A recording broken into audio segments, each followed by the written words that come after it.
Hi, I'm Dr. Bertice, and I want to tell you a story.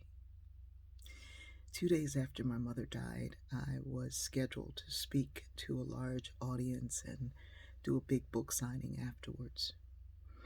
During the 2 years before, when she would be sick and then down and then well again, she told me to not miss so much work on her behalf. I told her I wouldn't. Right before she passed away, she said, "Don't you miss no more work?" I said I wouldn't.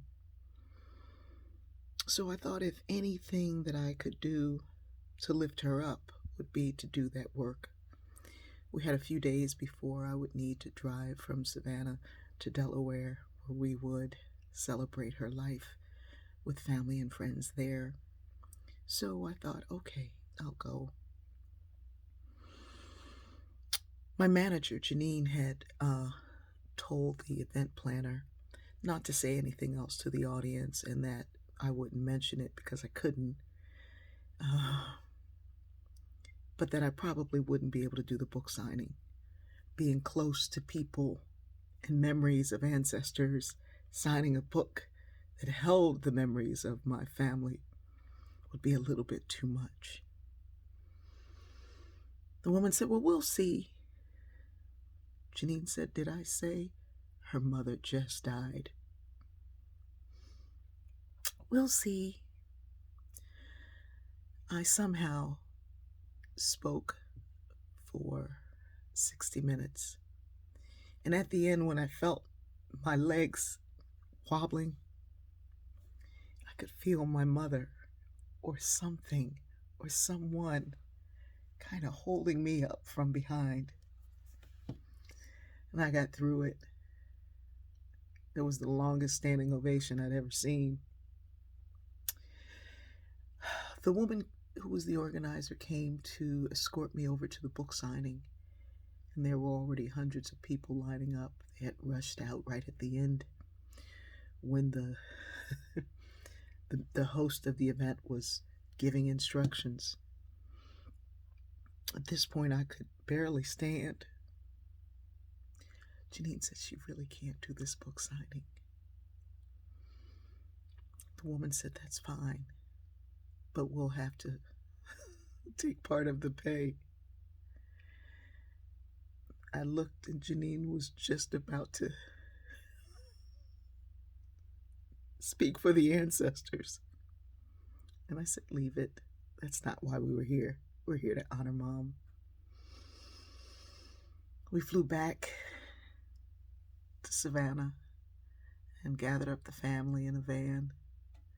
My mother's ashes in the laps of children being passed back and forth along the journey. "I want Grandmom to sit with me." "No, she's going to sit with me." "No, she's sitting with me." The whole 10 hours. My mother loved that drive. We'd drive back and forth on a weekend. She'd come in my room and say, "I'm missing Gladys." "All right, Mom."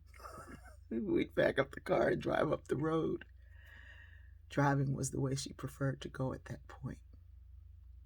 We had a beautiful, beautiful celebration of her life. And sometimes when I think of those days and that event, I remember the pain I felt of this woman just ignoring what I had gone through to say, "Yeah, you did a great job over here, but now you got to do this."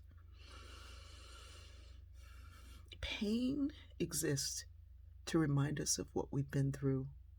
It's there to let us know. It's like an alarm to let us know something's wrong in the body, the mind. It's there to let you know something's hurting and you need to attend to it. It's also there to let you know, don't do that again. But sometimes we wrap our mind so much around the pain that we forget all the good that happened before and afterwards. Sometimes I think about that event and I think about that woman's face demanding that I do something that I could not do. And I forget the feeling of those hands holding me up. I forget my children passing an urn and talking to their nanny.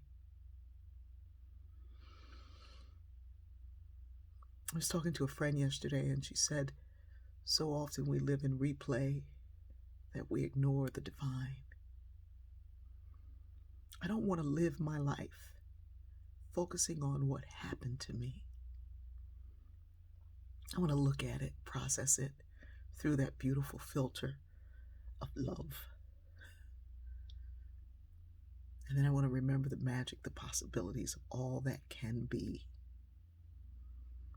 If we live too much in what didn't go right, we forget all those beautiful moments that did. There's a word for it.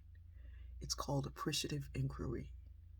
I can barely say it. Inquiry is fine, but you add appreciative inquiry, it means inquiring, studying, looking at a thing through what you appreciate.